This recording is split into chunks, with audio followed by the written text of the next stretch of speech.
Bismillahirrahmanirrahim. Assalamualaikum warahmatullahi wabarakatuh.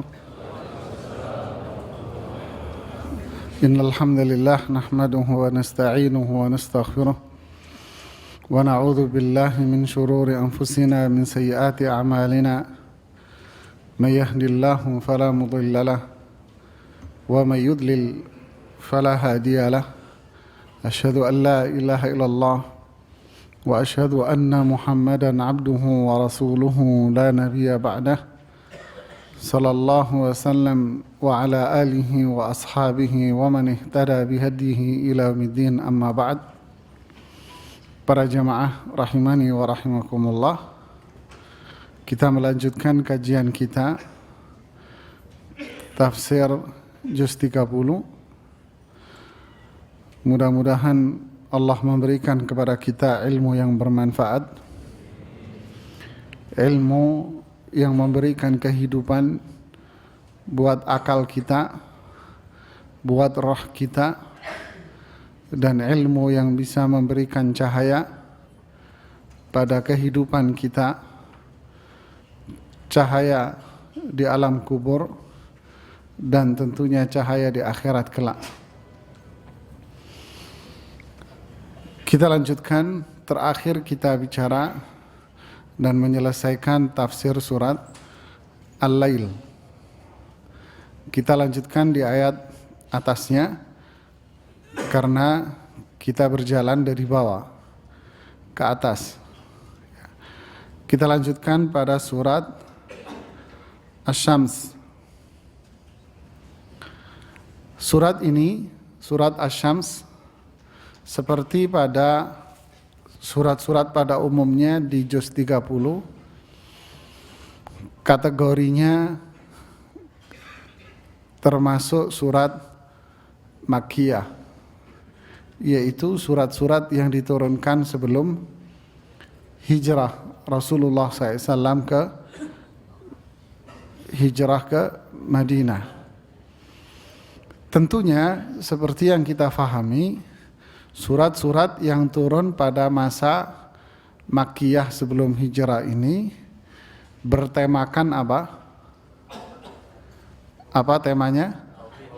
Ketauhidan, menanamkan keimanan, iman kepada Allah, menanamkan keimanan kepada para malaikat, dan seterusnya pada pokok-pokok keimanan yang kita kenal dengan rukun iman. Surat-surat Makkiyah dikenal pula dengan surat-surat yang pendek, bahasanya tegas, lugas, dan surat-surat yang membedakan dengan tegas pula antara iman dengan kekufuran. Surat kita kali ini yang akan kita bahas, surat Asy-Syams, bertemakan, kalau kita belajar tauhid, kita kenal pembagian tauhid, tauhid rububiyah, tauhid yang berkaitan dengan apa rububiyah?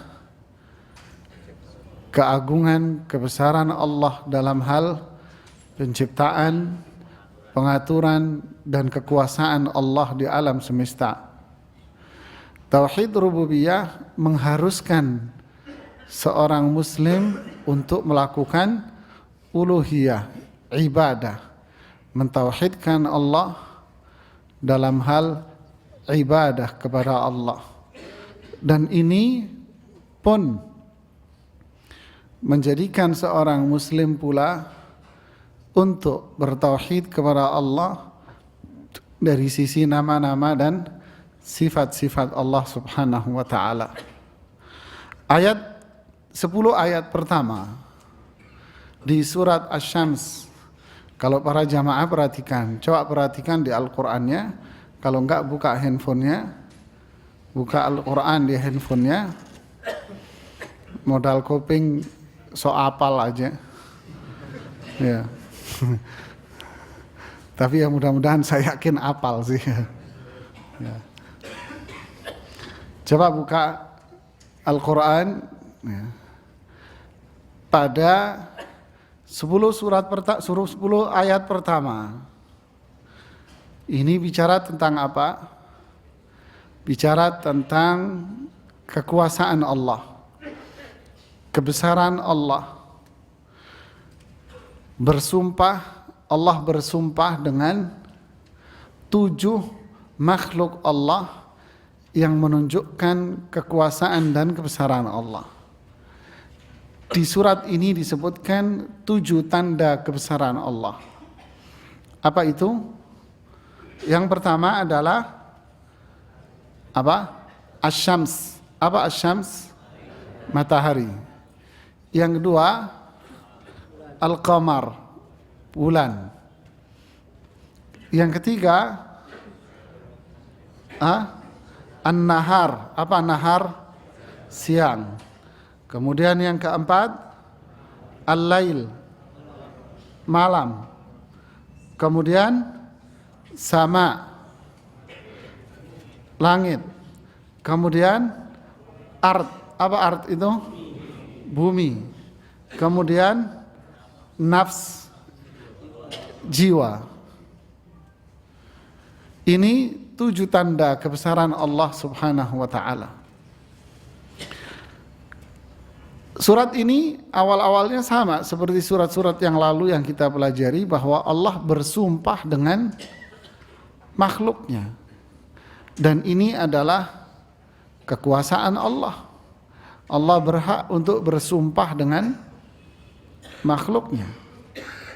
Adapun kita tidak boleh bersumpah kecuali hanya kepada Allah. Inilah bentuk tauhid kita kepada Allah Subhanahu wa ta'ala. Kita dilarang, haram hukumnya, bahkan kategorinya adalah syirik, seseorang bersumpah dengan sesama makhluk. Ya. Berdalih, kalau ada orang berdalih, itu di Al-Quran ada sumpah kepada makhluk. Siapa Anda? Kan gitu jawabannya. Siapa Anda? Dan Al-Quran adalah kalamullah. Allah bersumpah dengan makhluknya, itu kehendak Allah.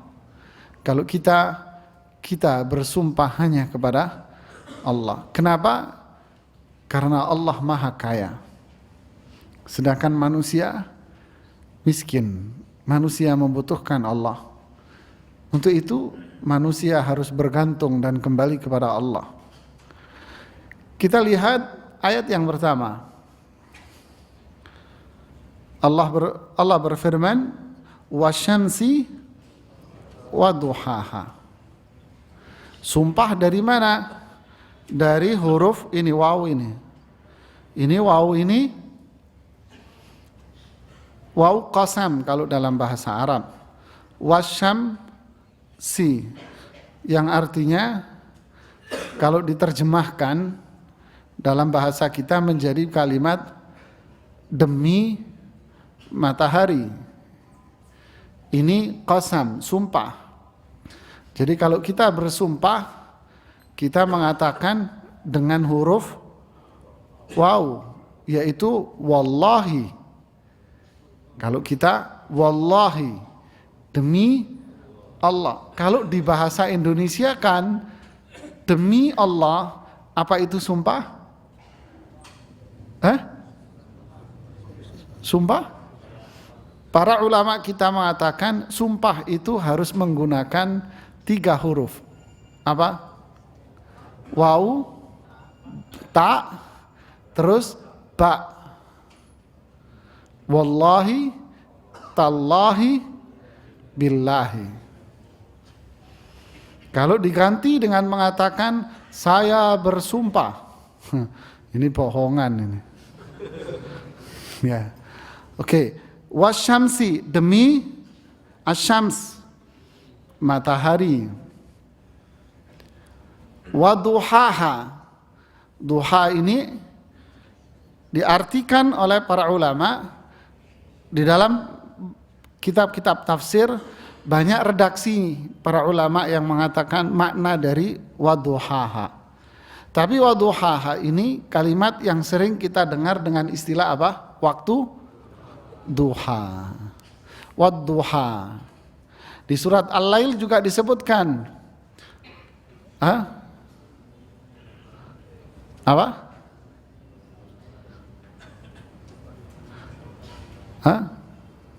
Wadduha.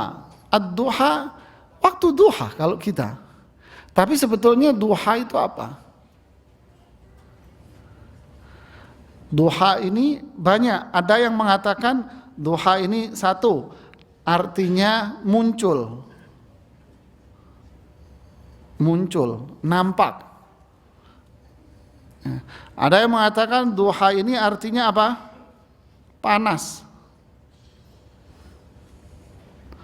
Dan yang lainnya mirip dengan ini redaksinya. Jadi wasyamsi waduhaha, demi, kalau kita terjemahkan demi matahari, satu. Yang kedua, ini dua, ini satu, ini dua. Demi matahari, dan dan juga demi apa? Duhaha, cahaya. Ini dhamir, kata ganti. Dan demi cahaya matahari yang sudah muncul. Kalau panas berarti dan demi cahaya matahari yang mulai muncul dan mengeluarkan energi panasnya. Ini dua yang artinya dua-duanya ini menunjukkan apa? Kekuasaan Allah. Syams, matahari sendiri itu menunjukkan kekuasaan Allah. Duha, tersebarnya cahaya itu, munculnya cahaya itu sendiri menunjukkan apa? Kekuasaan Allah. Matahari itu kekuasaan Allah. Lampu sampai berapa lama? Matahari ada sejak kapan? Sejak bumi ada.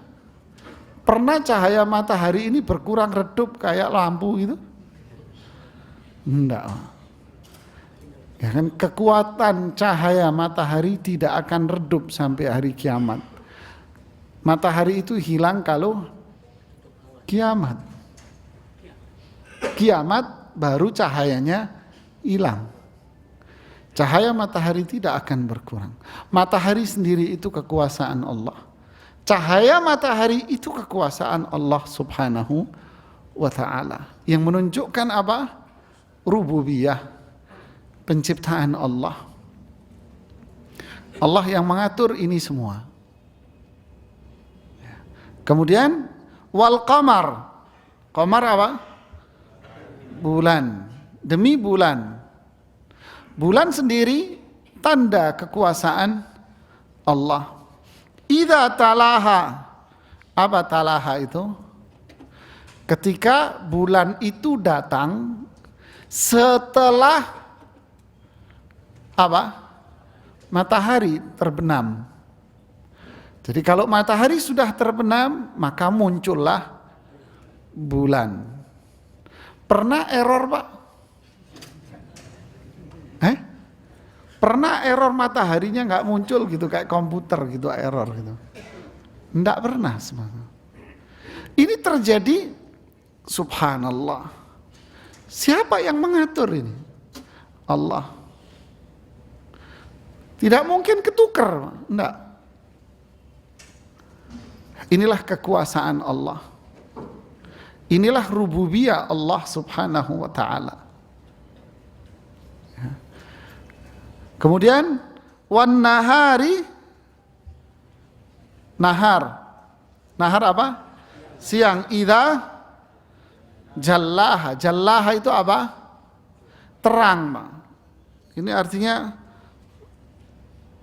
siang itu sudah mulai terang benderang. Ini ayat ini yang ketiga ini, wan nahari idza tajalla, di tafsir Adwa'ul Bayan disebutkan ayat ketiga ini sebetulnya buah dari mana? Kalau muncul ayat pertama maka akan muncul yang ketiga, kan gitu kan? Kalau matahari muncul berarti itulah siang. Semua ini diciptakan oleh Allah untuk apa? Lima salihil ibad, untuk kemaslahatan manusia, untuk kemaslahatan makhluk hidup, untuk kebaikan alam semesta. Ini diciptakan oleh Allah untuk kebaikan semua alam. Ini menunjukkan rahmat Allah Subhanahu wa ta'ala, menunjukkan kasih sayang Allah kepada alam semesta ini. Coba lihat ayat yang keempat. Pindah ke Al-Lail. Yakhsha itu apa?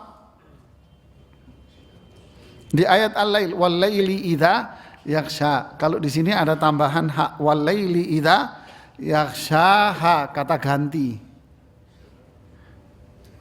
Di kitab-kitab tafsir dikatakan makna wal-lail ketika malam itu tiba, yakhshaha, malam itu menutupinya. Menutupi apa? Menutupi matahari. Kegelapan malam itu menutupi matahari sehingga terjadilah gelap. Kata Imam di tafsir Adwa'ul Bayan, kata Syekh Atiyah Muhammad Salim, beliau mengatakan matahari itu tidak ditutupi. Malam itu tiba, kenapa? Karena duhaha, karena sebaran cahaya matahari. Jadi cahaya matahari itu kan tersebar dan tajri li mustaqarril laha, di surat Yasin itu kan, wasyamsu tajri li mustaqarril laha, dan matahari itu akan tajri itu apa? Bergerak. Li mustaqarril laha, dia bergerak pada porosnya, dia bergerak, dan cahaya matahari itu akan terus dia menyinari, tersebar. Karena pergerakan matahari itu yang menyebabkan bagian tertentu dari bumi tidak terkena cahaya, maka muncullah yang namanya malam. Wal-laili idza yakhsha. Dan malam ini, maka apa padanannya pada ayat yang kedua? Lihat, subhanallah. Siapa yang mengatur ini, Pak? Allah Subhanahu wa ta'ala. Diatur sedemikian rupa oleh Allah. Was-sama'i wa ma banaha. Dan as-sama, langit, wa ma banaha. Banaha ini apa artinya?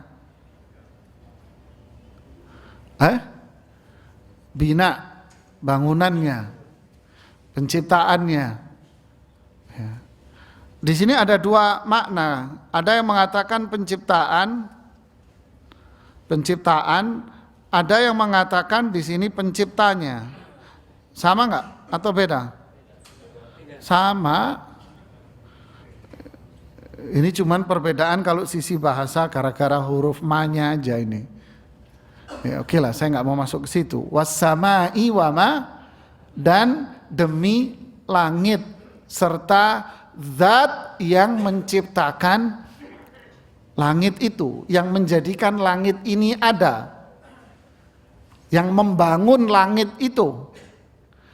Makna yang kedua, dan langit, demi langit serta penciptaan langit itu sendiri. Coba perhatikan. Was-sama' banainaha bi'aidin, dan kami menciptakan langit itu, membangun langit itu bi'aidin. Apa bi'aidin sini? Dengan kekuatan. Ada salah satu Quran terjemah di masyarakat, saya nggak perlu menyebutkan penerbitnya, dia mengartikan ayat ini was-sama'a banainaha bi'aidin. Dia menganggap kata aidin di sini tangan-tangan. Ya. Padahal yang dimaksud biaidin di sini adalah kekuatan. Saya sudah tegur penerbitnya tapi dia nggak mau tahu, ya udah terserah kamu. Was-samaa'a banainaha biaidin, dan langit kami ciptakan dengan kekuatan. Karena biaidin di sini bukan berasal dari kata yad, tangan, bukan. Ya. Biquwa, dengan kekuatan. Jadi makna ini was-samaa'i wa ma, dan demi langit serta penciptaannya yang luar biasa. Ya sebetulnya arahnya sama sih ini ya. Dan demi langit penciptaannya luar biasa. Kenapa? Karena dibuat dan dibangun oleh Zat yang maha agung, maha kuasa. Kemudian wal ardi wa ma tahaha. Ard apa? Bumi. Tahaha apa artinya? Dihamparkan oleh Allah. Dan demi bumi serta hamparannya bumi ini semua. Ya, kemudian wa nafsin wa ma sawaha. Nafs ini apa? Jiwa. Wa ma apa sawwa ini? Ayat ini sama dengan di surat At-Tin, Pak. Apa? Laqad khalaqnal insana fi ahsan. Ahsan apa? Takwim. Ini sama maknanya ayat ini. Apa ahsan takwim di sini? Ada penafsiran yang luar biasa dari para ulama. Saya lihat di beberapa kitab tafsir. Di Ibnu Katsir disebutkan, Imam Baghawi menyebutkan, Qurtubi, kemudian di Adwaul Bayan menyebutkan, tapi di situ ada penambahan yang luar biasa dari Imam Al-Baghawi, Pak. Di Imam Al-Baghawi disebutkan ada beberapa penafsiran. Saya catatkan di sini, ya. Pertama, yang dimaksud dengan faham wa masawaha. Apa? Kesempurnaan. Dan demi jiwa yang diciptakan dengan sempurna. Allah menyempurnakan jiwa itu. Apanya yang sempurna? Satu, apa? Fisik. Ya, Allah sempurnakan fisik manusia. Akalnya, fisiknya, ya. Telinga, mata, hidung dan sebagainya sempurna semua fisiknya, Pak. Kemudian yang kedua, di sini adalah akal. Akalnya sempurna, Pak, manusia itu. Ciptaan Allah yaitu manusia ini ahsan. Ahsan itu apa, Pak? Paling baik. Jadi tidak ada yang buruk dan jelek. Ingat, dalam prinsip akidah, apa yang telah Allah tetapkan, ciptakan buat kita semuanya baik. Nggak ada yang buruk, Pak. Buruk itu di mata siapa? Mata kita. Jadi kalau kita mengatakan ada anak, maaf, goblok, bodoh, sebetulnya tidak ada anak itu bodoh, Pak. Kenapa? Karena anak itu memiliki kecerdasan dan kecenderungan yang berbeda-beda. Ya. Cuman kenapa kita mengklasifikasikan ada anak bodoh? Karena kita mengukur anak itu sesuai dengan apa? Selera kita, Pak. Guru maunya apa? Duduk, diem, tenang, diajarin sekali, jadi Superman. Kan gitu kan? Diajari sekali, pinter. Kalau ada anak nggak bisa tenang, wah kesana kemari, diajari susah, guru akan mengeluarkan kalimat apa? Ini anak, ini bodoh ini anak. Yang bodoh siapa? Gurunya yang bodoh, Pak. Kenapa? Nggak bisa ngajar. Kemarin disudorin video di seminar ulama dan dai se-Asia Tenggara. Saya diundang tapi saya nggak bisa datang, waktu itu sakit saya. Saya ditunjukin videonya. Ada seorang anak kecil yang usianya tebakan saya 6-7 tahun. Anak ini perempuan buta dari lahir. Buta dari lahir. Ayah ibunya masyarakat biasa. Dalam artian tidak bisa ngaji bapak ibunya. Ya benar-benar awam, nggak bisa ngaji. Paham ya? Kondisi keluarganya seperti itu. Berarti anaknya ya begitulah. Kan gitu kan? Anak ini tidak bisa diem. Anak ini super aktif, gerak terus badannya. Dia nggak bisa diem. Goyang terus badannya. Dia punya tetangga yang setiap hari mendengarkan tilawah Quran, ngaji Quran, tetangganya bukan dia. Ini anak setiap hari duduk di depan rumahnya, pakai celana pendek. Ya orang tuanya begitu, si perempuan duduk di depan rumah celana pendek. Ini anak mendengarkan tetangganya yang nyetel tilawah itu. Dia nggak bisa gerak, tapi ketika dia mendengarkan Al-Quran, ini anak diam. Nggak bisa gerak, goyang terus badannya, ngeliat sana begitu. Tapi ketika dia dengar Quran, diam badannya. Anak ini hafal Quran 30 juz dengan modal dengerin tetangganya ngaji. Subhanallah.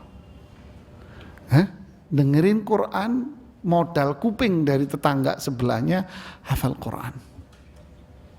Dibantu sama neneknya. Ketika anaknya hafal banyak ayat, sama neneknya dibeliin kaset-kaset Quran ngaji. Sama neneknya didengerin terus kaset ngaji. Sehingga anak ini hafal Quran 30 juz dan umurnya masih kecil sekali.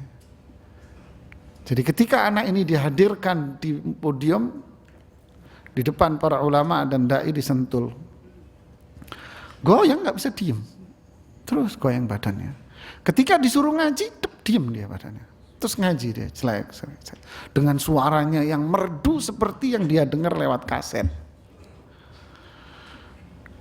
Terus ada satu lagi dihadirkan di situ seorang anak yang cacat mental. Dia ngomongnya nggak bisa dan badannya miring-miring, cacat mental. Tapi anak ini hafal Quran 30 juz. Wa nafsin wa ma. Semua manusia itu pintar, Pak. Ada sahabat Rasulullah, kalau kita bicara ini menarik ini memang, Pak. Ini konsep pendidikan ini. Ya. Ada sahabat Rasulullah SAW yang punya kelebihan apa? Ngafalin Quran. Seperti siapa? Abdullah bin Mas'ud, Abdullah bin Abbas. Ada sahabat yang kelebihannya apa? Ngapalin hadis. Seperti siapa? Abu Hurairah. Ada sahabat yang hafalan Qurannya dikit, ayat-ayat pendek. Kenapa? Karena dia lebih demen berperang. Seperti siapa? Khalid bin Walid, Amr bin As. Doyannya apa? Doyannya gorok lehernya musuh. Ada sahabat yang punya kecenderungan, kepandaian untuk apa? Berdagang, bisnis. Ada kecenderungan dia untuk mengatur pemerintahan. Abu Bakar As-Siddiq radhiyallahu an. Dan begitulah mereka. Mereka punya kelebihan masing-masing dan semuanya adalah sahabat Rasulullah yang mulia. Begitulah, Pak. Jadi kesempurnaan ini apa? Fisik dan juga akal. Yang ketiga apa? Ini yang lebih penting. Apa itu? kesempurnaan fitrah. Mana yang lebih mulia, Pak? Fitrah. Al-Imam Ibnu Katsir menjelaskan ayat ini, wa nafsin wa ma sawwaha, dengan apa? Dengan kesempurnaan fisik termasuk akal dan juga fitrah. Lalu beliau berdalihkan dengan hadis Abu Hurairah yang ada di Bukhari Muslim. Kullu mauludin yuladu alal fitrah. Setiap anak lahir dalam kondisi fitrah. Apa fitrah itu? Fitratallahi allati fataran nasa 'alaiha. Inilah fitrah yang Allah tetapkan kepada manusia, buat manusia. Apa fitrah ini? Dijelaskan di hadis Muslim. Khalaqtu ibadi, hadis qudsi riwayat Imam Muslim. Khalaqtu ibadi hunafa. Saya ciptakan hambaku ini hanif, suci-suci mereka. Apa yang dimaksud dengan kesucian ini? Iman, Islam. Fajtalathumus syayatin, lalu kesucian ini dikotori dan diambil oleh setan. Berarti setiap anak itu lahir dengan kesempurnaan yang Allah tetapkan buat dia. Apa itu? Fisiknya sempurna, Pak. Akalnya sudah diciptakan oleh Allah dengan baik. Fitrahnya lahir dengan penuh iman. Dan yang lebih penting dari semua itu, kata Syekh Atiyah Muhammad Salim di Adwa'ul Bayan di juz 9, kata beliau yang lebih penting dari itu semua yang mana? Fitrah. Manusia fisiknya sempurna, akalnya baik, tapi dia tidak beriman. Apa? Lahum qulubun la yafqahuna biha. Mereka punya hati tapi nggak bisa dipakai untuk faham. Punya telinga tapi tidak bisa untuk mendengar. Punya mata tapi tidak bisa melihat. Kelanjutannya, ulaika kal an'ami balhum adall. Mereka kayak binatang, bahkan lebih ganas dari binatang. Bisa jadi dia fisiknya sempurna. Bisa jadi dia punya intelektual yang tinggi. Tapi Al-Quran mengatakan mereka adalah orang-orang bodoh. Innama taubatu 'ala Allah lilladzina ya'maluna su'a apa? Bijahala. Taubat itu akan terjadi bagi mereka-mereka yang berbuat kemaksiatan atas dasar apa? Jahalah, bodoh. Apa maksudnya? Disebutkan oleh Imam Ibnu Katsir menukil ucapan para salafus saleh, yang dimaksud berbuat maksiat karena bodoh itu adalah semua orang yang berbuat maksiat itu bodoh, Pak. Silahkan dicek. Setiap orang yang berbuat maksiat, kullu man 'asallaha bidzanbin fahuwa jahil. Setiap orang yang berbuat maksiat karena perbuatan dosa dia, maka dia jahil. Walaupun dia seorang intelektual yang sangat tinggi sekalipun. Jadi yang pandai itu apa? Yang pandai itu adalah orang beriman dan bertakwa, beriman. Inna akramakum indallahi atqakum. Ini yang mulia. Walaupun fisik Anda tidak sempurna. Umpamanya seperti cacat. Lihatlah sahabat siapa? Abdullah ibnu Ummi Maktum, buta, tapi sahabat yang diabadikan kemuliaannya di Al-Quran. Lihatlah sahabat Abdullah ibnu Mas'ud, seperti apa fisiknya? Nggak umum dibanding orang Arab waktu itu.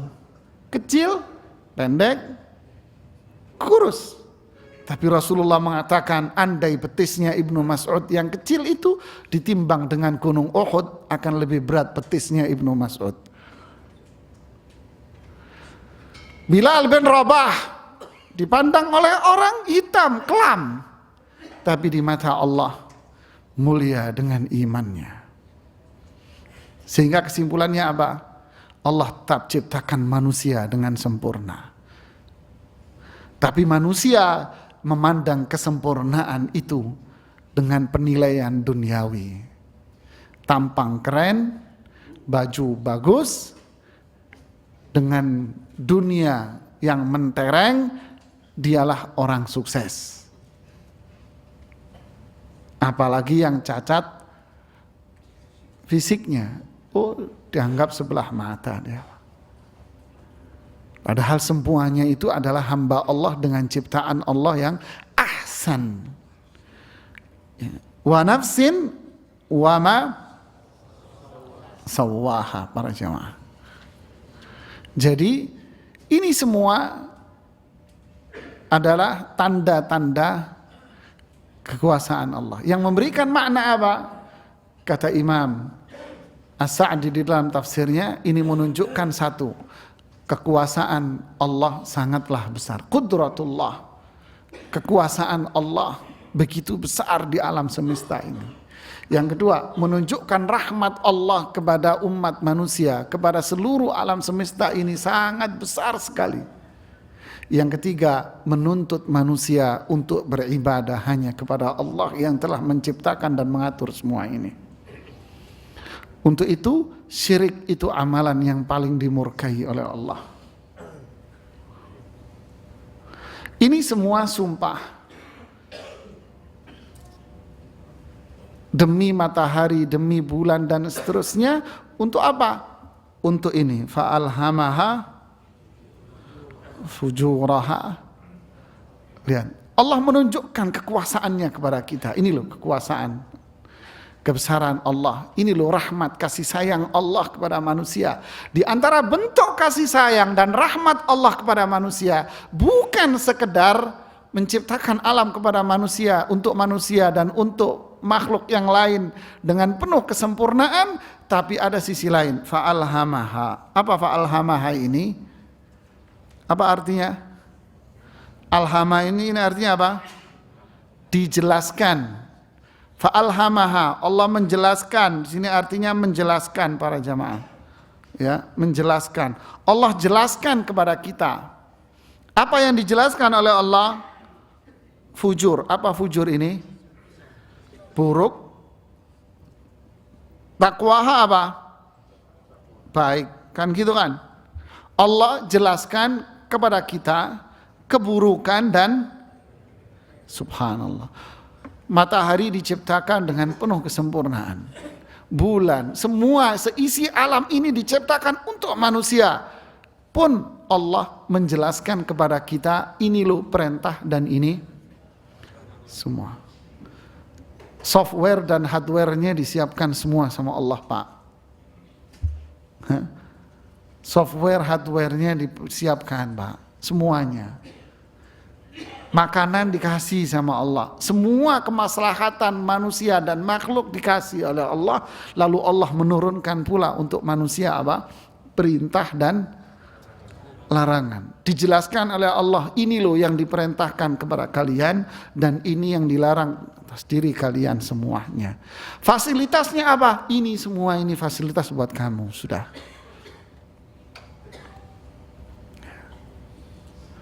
Begitu besar rahmat Allah kepada manusia.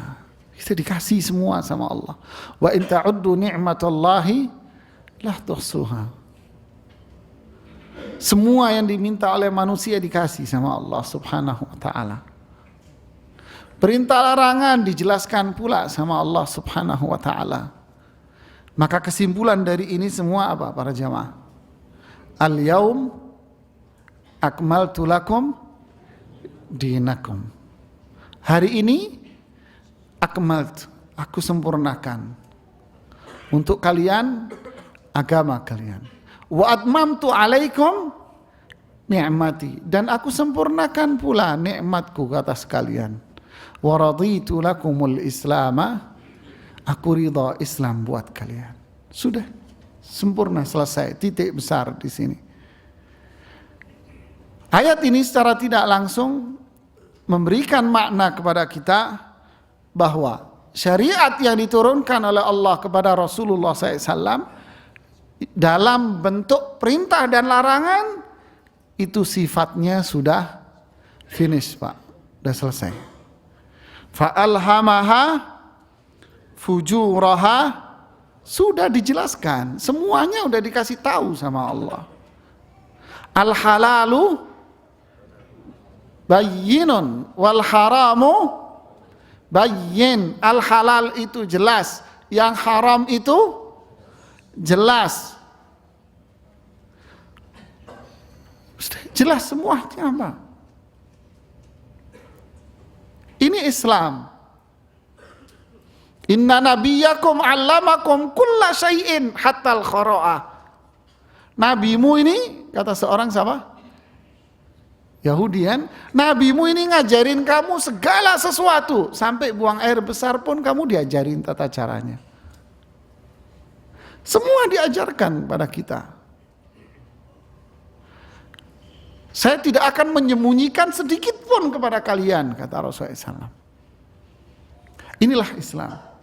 Al-Islam sempurna dengan wafatnya Rasulullah sallallahu alaihi wasallam. Fa'alhamaha fujuraha wa taqwaha. Maka kewajiban kita apa? Bertauhid kepada Allah. Kewajiban kita apa? Mempelajari fujuraha wa taqwaha. Kenapa? Kenapa? Agar ini qad aflaha man, agar ini Pak, sungguh qad harfut tahqiq litahqiq, kata huruf yang berfungsi untuk memberikan penekanan dan kepastian akan terjadinya itu. Aflah, apa aflah itu? Beruntung. Aflah ini beruntung. Man, siapa aja. Umum. Ini umum ini. Umum, siapapun. Siapapun akan mendapatkan keberuntungan. Man zakkaha. Zakka itu artinya apa? Membersihkan dirinya. Sungguh beruntung orang yang membersihkan jiwanya. Ini penafsiran pertama. Penafsiran kedua, sungguh beruntung orang yang disucikan jiwanya oleh Allah. Ada perbedaan? Sama. Membersihkan jiwa itu dengan apa? Semua kitab tafsir mengatakan membersihkan jiwa itu dengan ini, dengan yang di atas tadi. Mempelajari fujur wa taqwa, lalu ditinggalkan yang fujur dan dilakukan yang taqwa. Membersihkan jiwa dengan apa? Dengan ketauhidan yang di atas. Jadi konsep pensucian diri di dalam Islam itu bukan semedi di Gunung Lawu, bukan Pak. Itu magrum namanya Pak. Itu gila namanya. Ya, konsep pensucian diri bukan teriak-teriak di atas gunung yang sepi. Itu sama orang gendeng juga Pak. Gila namanya. Kesucian diri bukan dengan cara rayakan keberhasilan Anda. Orang gila namanya Pak. Itu orang barat. Apa? Program One Day One Juice. Kan gitu kan? Anda sukses dengan program One Day One Juice, lalu Anda dikasih apa? Dikasih apa? Pin. Pin itu bentuknya kayak bros, kayak perempuan bros begitu, ditaruh di dadanya. Terus ditempel di sini pakai peniti, taruh plak. Jadi Anda kemana-mana suruh nempel di dadamu. Setiap orang melihat saya berhasil membaca 1 juz setiap hari. Oh, sarap ini Pak. Kalau saya ngomong belak-belakan, kenapa? Loh, Anda berhasil kok Anda ceritakan? Ini bukan Islam. Islam itu apa? Islam itu Anda mensucikan jiwa Anda. Jiwa Anda suci itu siapa yang melakukan? Allah yang mensucikan jiwamu dengan hidayahnya, dengan karunia Allah, dengan hidayah dari Allah. Anda berusaha dan Allah yang memberikan kemudahan buat kamu. Lalu kita bersyukur atas keberhasilan hidayah itu kepada siapa? Kenapa kamu rayakin kepada manusia? Ini kan konsep orang barat yang mengatakan apa? Rayakan keberhasilan Anda. Bukan Islam ini. Faja'alnahu haba'an mansura. Anda gagal berarti dengan cara demikian. Gagal Anda ketika Anda melakukan kebaikan terus Anda ceritakan kepada orang. Dalam konsep Islam. Tapi sekali lagi kita dicekoki terus dengan teori-teori barat yang selalu bertentangan dan berlawanan dengan konsep Islam. Jadi kembali ke sini, qad aflaha man, beruntunglah orang-orang yang telah berusaha membersihkan jiwanya dengan tauhid, membersihkan jiwanya dengan ketaatan kepada Allah, membersihkan jiwanya dengan meninggalkan maksiat, dan itulah hidayah dan karunia Allah atas dirinya, dan itu rahmat yang paling besar. Kita lanjutkan sebentar setelah sholat. Wallahu a'lam.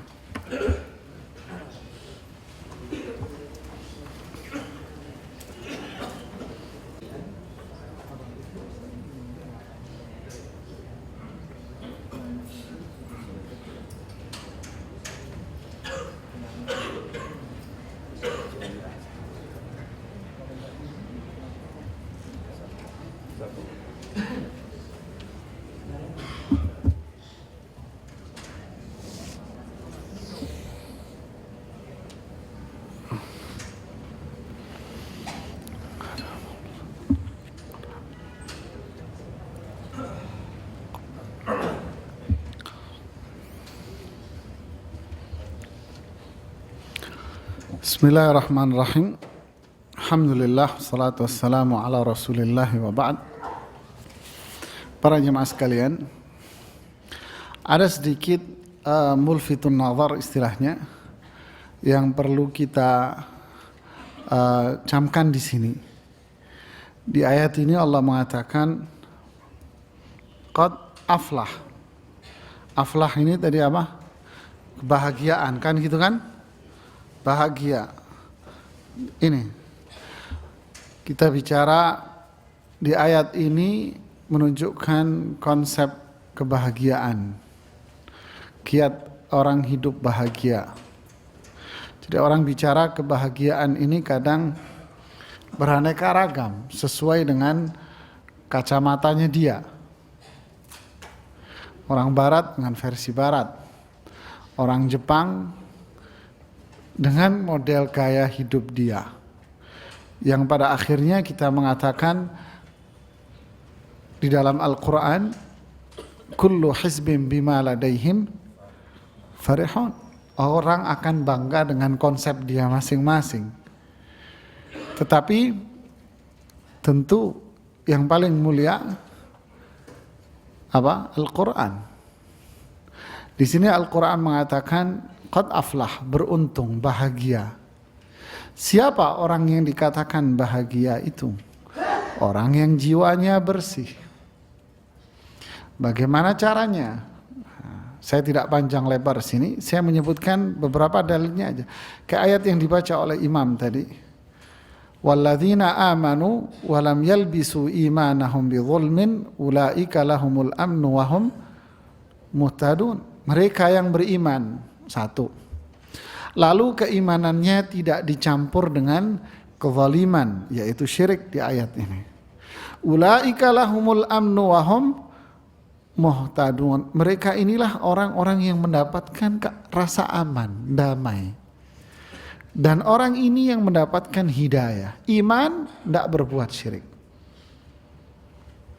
Kemudian di ayat di Al-Baqarah, ketika Allah bicara tentang Nabi Adam dan Hawa yang diturunkan dari surga, wa man tabi'a hudaya fala khaufun 'alaihim wa lahum yahzanun. Orang yang mengikuti hudaya, petunjukku, yaitu Quran dan Sunnah, fala khaufun 'alaihim, tidak ada rasa takut pada dirinya dan tidak ada kesedihan sama sekali.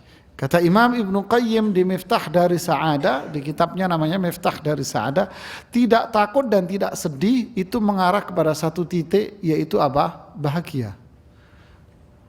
Hilangnya keburukan pada dia. Ayat yang serupa disebutkan di surat Al-Maryam, faman tabi'a hudaya fala yadhillu wa la yashqa.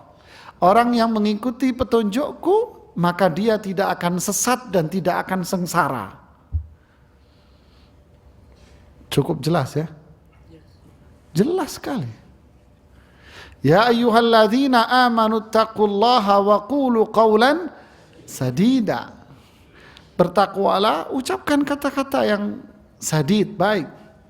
Yuslih lakum, apa artinya yuslih lakum? A'malakum. Allah jadikan amal-amal kalian itu jadi amal soleh. Wa yaghfir lakum, diampuni dosamu. Wa may yuti'illaha wa rasulah, apa? Faqad faza. Kebahagiaan bagi orang yang taat kepada Allah dan Rasulnya. Abdullah bin Abbas ketika membaca ayat tadi yang di surat Maryam, faman tabi'a hudaya fala yadhillu wa la yashqa. Orang yang mengikuti petunjukku dia tidak akan sesat dan tidak akan sengsara. Abdullah bin Abbas ketika membaca ayat ini beliau mengomentar apa? Takaffalallahu liman qara'al Qur'ana wa amila bihi alla yadhilla wa la yashqa.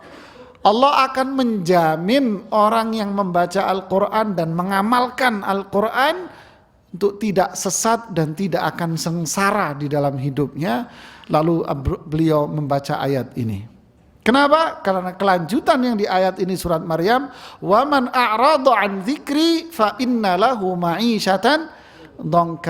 Orang yang berpaling dari zikr, dari Quran, dari petunjuk, maka hidupnya akan sengsara.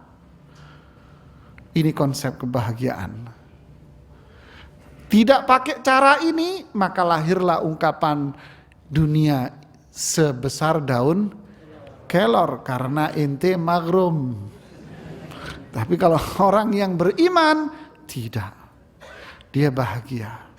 Alam nasrah laka, dibuat hatinya itu lapang, bahagia. Wa wada'na anka, dihapus dosanya oleh Allah, bersih, zakah. Beruntung ini.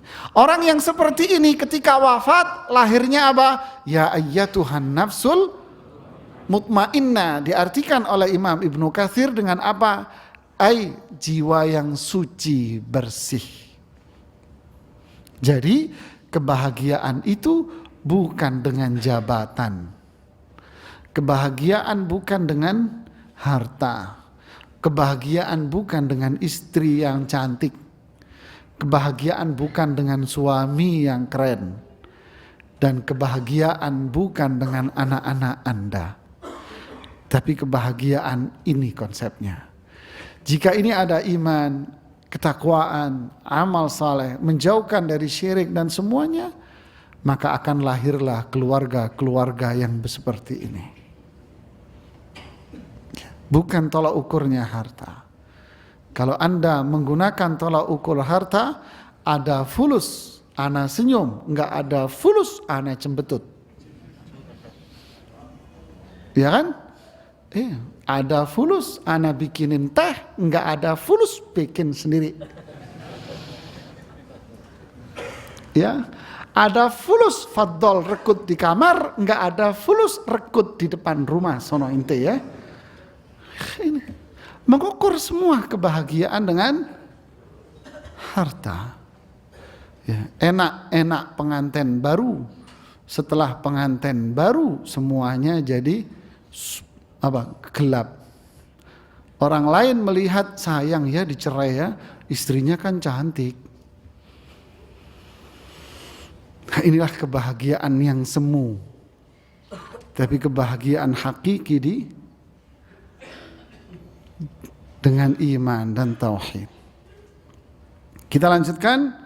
Kemudian waqad khaba man. Nah, ini kebalikannya ini. Kebalikan. Khaba ini kebalikan dari aflah tadi. Berarti ini apa? Rugi. Ini rugi artinya. Man dassaha. Maknanya sama seperti yang di atas. Merugi orang-orang yang Allah jadikan hatinya itu kotor. Merugi orang-orang yang mengotori dirinya. Kenapa? karena Allah biarkan dia di dalam kesesatannya. Wa may yushaqillaha wa rasulah,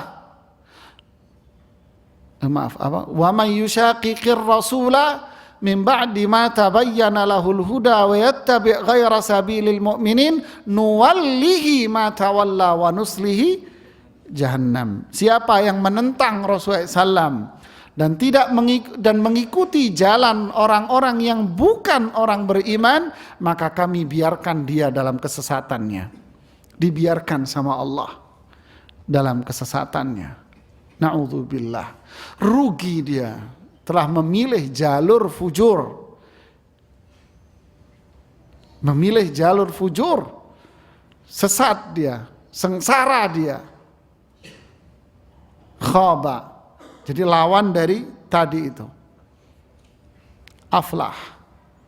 Berarti para jamaah, kalau kita melihat orang yang hidupnya kotor, orang yang satu kufur, syirik, terus apa lagi? Maksiat, kan gitu kan? Maksiat. Terus kita mengatakan dia orang beruntung, beruntung dari sudut pandang mana? Hah? Beruntung dari sudut pandang mana? Tidak. Seperti di hadis Muslim itu, ketika setiap manusia, ma min ahadin illa sayukallimuhu rabbuhu yaumal qiyamah laisa bainahu wa bainahu hijab. Tidak ada satu orang pun kelak di hari kiamat melainkan Allah akan mengajak bicara dia. Dan tidak ada penterjemah, laisa bainahu wa bainahu turjuman. Tidak ada penterjemah antara dia dengan Allah, enggak ada penterjemah. Fayanzuru aymana minhu fala yajidu illa ma qaddam. Ketika dia berhadapan dengan Allah, dia melihat ke sebelah kanan. Ternyata dia tidak melihat apapun kecuali apa yang telah dia perbuat di masa dunia dulu. Fayanzuru ash'ama minhu fala yajidu illa ma qaddam. Dia melihat sebelah kiri, dia tidak melihat apapun kecuali apa yang telah dia perbuat dulu. Fayanzuru ma baina yadayhi fala yara illa an-nara tilqa'a wajhih. Dia melihat yang di depan, ternyata dia tidak melihat apapun kecuali neraka jahanam yang ada di hadapan muka dia. Siapa yang bisa membantu? Kedudukan Anda? Duit Anda? Harta Anda? Istrimu yang cantik? Anakmu yang banyak? Duniamu? Yawaddul mujrimu yauma idzin apa? Yawaddul mujrimu yaftadi yauma idzin bibani, apa itu di surat Al-Haqqah itu ya. Pada hari itu orang-orang mujrim, pelaku dosa, dia ingin membayar apa yang ada di akhirat itu dengan apa? Dengan dunia seisinya, dengan istrinya, dengan anaknya, dengan saudaranya, kalau perlu saya suap dengan semuanya. Dia ingin selamat. Tsumma yunji, kamu pengen selamat? Kalla, tidak mungkin. Waqad khaba man dasah. Tapi sayang, manusia mengukur kesuksesan itu dengan materi, Pak. Dengan materi. Kita kalau jalan sama anak-anak, ingin motivasi dia biar rajin semangat belajar. Bilang apa? Nah, kamu pengen kayak dia enggak? Iya, makanya rajin belajar. Yang disebut kayak dia itu siapa? Hah? Orang yang keren, badannya rapi, besar, keluar dari mobil yang mewah. Nah, pengen kayak dia kamu? Iya. Ada orang pakai mobil mewah, ya itu mobil apa? Nanti gede aku pengen punya mobil itu. Ya rajin belajar ya. Oh, ayahnya juga ngajarin. Kita secara tidak langsung ngajarin anak untuk bangga dan menilai kesuksesan itu dengan apa? Dengan apa yang dilihat dari mobil-mobil mewah dan kendaraan itu. Nanti aku kalau gede ya aku pengen beli itu. Iya enggak? Ya kan? Itu kenyataan sudah. Kita nggak cekoki dia, nah bukan itu belajar yang benar. Kita cekoki itu, nul. Kamu kalau gede nanti bisa jadi beli itu kamu nanti. Ini salah kita sudah, mindset kita yang salah. Kita mengukur kebahagiaan itu. Lihat, waqad khaba man dassaha. Merugi orang yang ngotori dirinya. Innal insana lafi khusrin. Sungguh rugi manusia. Manusia berada dalam kerugian. Kenapa?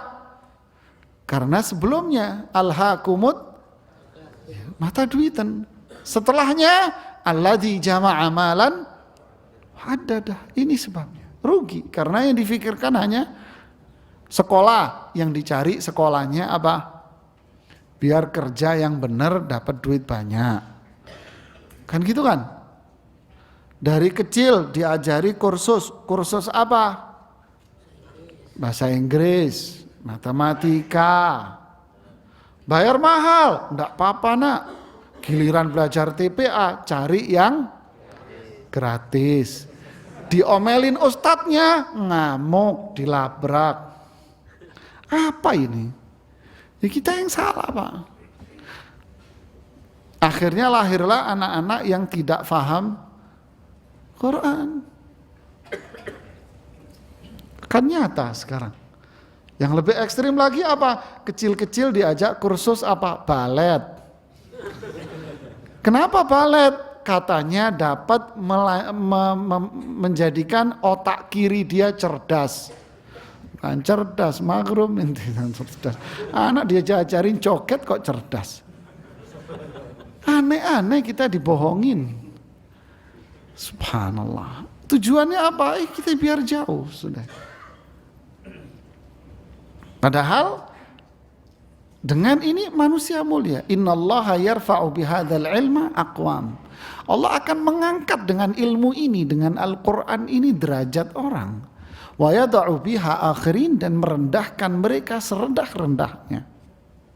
Coba kisah tadi itu. Anak kecil buta, dia hafal Quran, ayah ibunya nggak bisa ngaji. Ikut terangkat nggak kedudukan ayah ibunya? Terangkat itu satu keluarganya. Ayahnya termotivasi untuk belajar ngaji dan seterusnya. Terangkat martabatnya di mata Allah Subhanahu wa ta'ala. Dan mulia di hadapan manusia.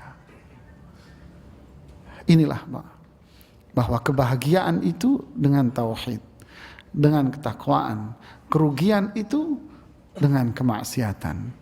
Wallahu a'lam bishawab. Ini yang bisa saya sampaikan. Nanti kita lanjutkan ayat-ayat berikutnya, kisah tentang kaum Tsamud. Ya. Wallahu a'lam bishawab. Subhanakallahumma bihamdik asyhadu an la ilaha illa anta astaghfiruka wa atubu ilaik. Assalamualaikum warahmatullahi wabarakatuh.